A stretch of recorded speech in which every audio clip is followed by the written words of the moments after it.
नमस्कार. कथा मराठी चॅनलवर तुमचं सगळ्यांचं स्वागत आहे. तुही रे माझा मितवा या मालिकेत छान प्रकारे जेव्हा ईश्वरी तयार होऊन आलेली असते, तिला पाहिल्यानंतर मामा म्हणत असतात, आज सात्विका ताईची आठवण झाली. तू ताईचे घातलेले दागिने खरंच तुझ्यावर खुलून दिसत आहेत. माझी ताई पण अशीच तुझ्यासारखी शांत आणि प्रामाणिक दिसायची, सोज्वळ दिसायची. त्या दागिन्यांमध्ये आज तुला पाहिल्यावर मला सात्विकाची आठवण येते. आणि त्यातच अर्णव म्हणतो, मामा आता बस झालं, आता पुढे आपलं जे महत्त्वाचं काम आहे आरतीचं ते आपण करूया. असं म्हणत आता सगळेजण आरतीला जायला तिकडे सगळेजण निघतात. इकडे आरतीचं ताट घेऊन अर्णव उभा राहतो आणि आरती करण्यासाठी सगळेजण जमा होतात. आणि हाताला हात लावायची जेव्हा वेळ येते ना ईश्वरीची, त्याच क्षणाला तिथे त्या जागेवरती लावण्य येऊन उभी राहते, हाताला हात लावते आणि करा सुरू आरती असं म्हणते. सगळ्यांना खूप मोठा शॉक बसतो, ही अशी का वागते म्हणून. आता इथे मान तर ईश्वरीचा आहे बायको म्हणून, आणि ही लावण्यामध्येच आल्यावर सगळ्यांना टेन्शन येतं. मग लावण्याला इथे सगळेजण विचारू लागतात, हा काय प्रकार. तेव्हा ती म्हणते, आज माझ्या आणि तुझ्या हातूनच आपल्या घरची आरती व्हावी माझी इच्छा आहे, म्हणून मी तुझ्यासोबत आरती करायला इथे सकाळी सकाळी आलेले आहे. तुला काही प्रॉब्लेम का. त्यावेळेला अर्णव तिच्याकडे रागारागाने पाहत असतो. आता इथे अंजली पुढे सरसावून म्हणते, हा तुझा अधिकार नाही, हा ईश्वरीचा अधिकार आहे. त्याचं लग्न झालं आहे, आता तुझा त्याच्यासोबत आरती करण्याचा काहीच अधिकार नाही आहे. असं म्हटल्यानंतर आजी म्हणते, तिला मीच इथे बोलवलं आहे आणि एवढ्या दिवसापासून तुमच्या घरात जे चाललं आहे ते तुम्ही पाहतच आहात. कधी हात भासतो, कधी टेम्पो खाडीत पडतोय.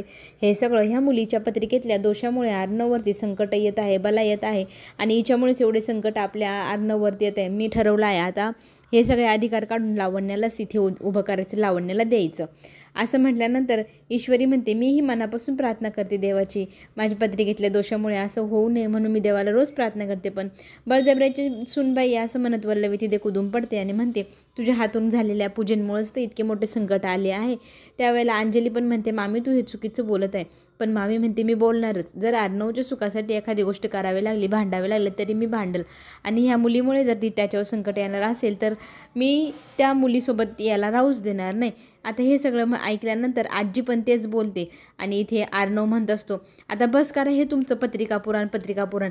मला नाही ह्या पत्रिकेचं ऐकून ऐकून आता कंटाळा आला आहे. इथून पुढे कोणीही माझ्यावर आलेल्या संकटाचा दोष माझ्या बायकोवर, ईश्वरीवर कोणी द्यायचा नाही. मला तो अजिबात खपणार नाही. हा विषय इथल्या इथंच स्टॉप करायचा. मामी तुम्ही ह्या विषयावर पुन्हा पुन्हा बोलून वाद वाढवायचा नाही. असं करत मामीचाही तो अपमान करतो.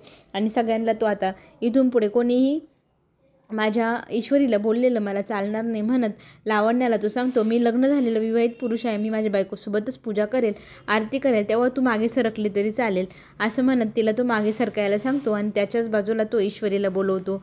मग दोघंजण हाताला हात लावून छान प्रकारे आरती सुरू करतात. इथे तो ईश्वरीकडे पाहत असतो. ईश्वरीला वाईट वाटत असतं की हे सगळं प्रकार माझ्याच बाबतीत का घडतो, सगळेजण मलाच का दोष देता. लावण्याचा इतका अपमान झाल्यावर लावण्या वल्लवीकडे पाहत असते. दोघींचाही अपमान सारखाच झालेला असतो. दोघेही तोंड घेऊन तिथे उभे असतात, आरती करत असतात. आणि आरती संपन्न झाल्यानंतर सगळेजण आपापल्या कामाला निघून जातात. पुढे आपल्याला इथे पाहायला मिळेल की नम्रता तिच्या आईला कशा ऑर्डर्स येतात, कसे रिसीव्ह करायचे हे सगळं काही शिकवत असतील कम्प्युटरवरती. तिची आई ते सगळं शिकून घेत असते.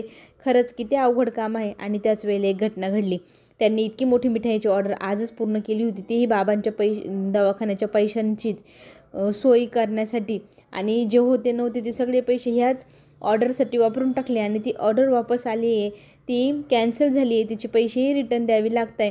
हे सगळं झाल्यावरती खरंच खूप मोठा धक्का इथे नम्रताला आणि तिच्या आईला बसतो. आता इथे ईश्वरी जर असती ह्या संकटावर तिने कशी मात केली असती असं विचारल्यानंतर नम्रता सांगू लागते, तिने गणूबाप्पाला प्रार्थना केली असती की हे आलेलं संकट घालव आणि काहीतरी मार्ग सुचव. तसंच केलं ईश्वरीच्या आईने. आता खरंच गणूबाप्पा यांना काय मार्ग सुचवणार. यांची मिठाई वाया न जाता विकली कशी जाणार. रात्री झोपायच्या वेळेला इथे फन करत असते ईश्वरी. प्रत्येक वस्तू धरते, आपटते, फेकते. तिची ती फेकजोग पाहत अर्णव बसलेला असतो. तिची चिडचिड चालू असते. सगळेजण मलाच दोष देतात, सगळेजण मलाच काही काय बोलतात असं करत असते. त्यावेळेला इथे अर्णव तिला समजूत घालतो की तू जे करते ना ते प्लीज स्टॉप कर. असं स्वतःचा त्रागा करून घेऊ नको, चिडचिड करू नको. ही फेकजोग का करत आहेस तू. त्यावेळेला ती त्याच्याशी भांडते, तुम्हाला नाही सहन करावं लागत, हे सगळं मला ऐकावं लागतं, प्रत्येकजण मलाच येऊन बोलतं, सगळेजण मलाच रागवतात, सगळेजण मलाच तुमच्यावर काही बला आली तर मला त्याला दोषी धरतात, तुम्हाला नाही तोंड द्यावं लागत, तुम्ही नाही याच्यामध्ये पडत, मला तोंड द्यावं लागतं, मला असं करत तिथे त्याच्याशी वाद घालत असते. बिचारा तो डोक्याला आता हात लावून बसतो आणि तिला खरंच सांगतो, प्लीज तुझे हे काय विचार करते ते स्टॉप कर. आणि लगेच ती त्याला म्हणते, माझ्या एवढं जवळ येऊन बोलायची गरज नाही, मागे सारखा, असं म्हणत त्याला ती अपमानित करून मागे सरकवते. इथे तो चिडल्यावरती तो एक गोष्ट आपटतो, त्याच्या हातातली बुक.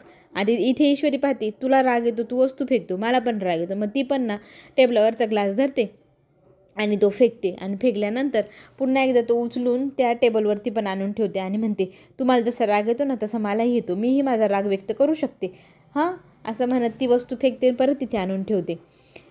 इथे आकाश सगळी चौकशी करून आलेलं असतं. मामा त्यांना विचारत असतात की आपल्या टेम्पोचं काय झालं आहे. तर टेम्पो खाडीत खरंच पडलेला आहे, पण तो पडला कसा. आता ह्या विषयावरती मामा कितीतरी प्रश्न आकाशला विचारतात. आकाश त्या सगळ्या प्रश्नांची उत्तर देतो.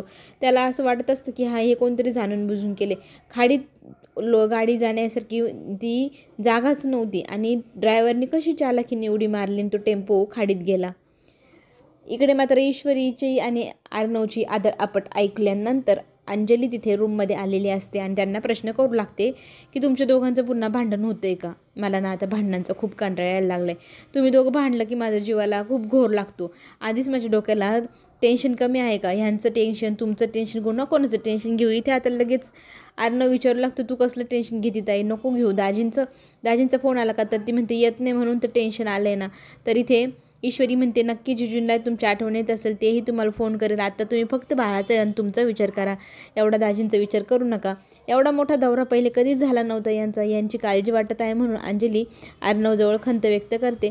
आणि अंजलीला इथे अर्णव समजूत घालू लागतो की तू खूप विचार करत आहेस ताई, ते येतील, मी लवकरच त्यांचा शोध घेतो, हवं तर त्यांची माहिती काढतो, पण तू एवढा विचार करू नको, स्वतःची काळजी घे. आणि इथे काळजीपोटी ईश्वरी पण त्यांना समजत असते की ताई आता तुम्ही छान प्रकारे खायचं प्यायचं, आनंदी राहायचं, अजिबात सॅड व्हायचं नाही. आणि तुमची आठवण जिजू पण काढत असेल, ते पण येतीलच लवकर. आणि तुम्ही दोघं भांडू नका म्हणत अंजली मग खाली जायला निघते. इथे मामांना डाऊट असतो वल्लवीवरती की तिनेच नक्कीच काहीतरी केलेलं असेल. आणि इथे तिने डोक्यात विचार घातलेला असतो तो म्हणजे अर्णवने केलेल्या अपमानाचा.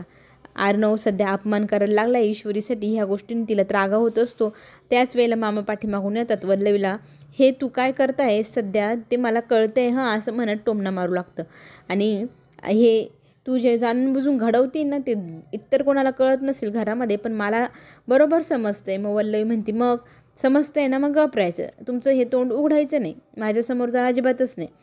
इथे वल्लवीला मामा विचारत असतात, तू जाणून बुजून हे अपशगुन घडवते, माझ्या आईला भडकवत आहे आणि टेम्पोचंही तुम्हीच काहीतरी केलेलं आहे, लावण्य आणि तू, हेही खरं आहे ना. त्यावेळेला इथे ती लगेच नकार देते, मला यातलं काही माहीत नाही. तर तो म्हणतो, तू विसरले असशील तर मी तुला आठवण करून देतो, सात्विका ताईने तुझ्या कानाखाली मारली होती कारण तू घरात चोऱ्या माऱ्या करायची.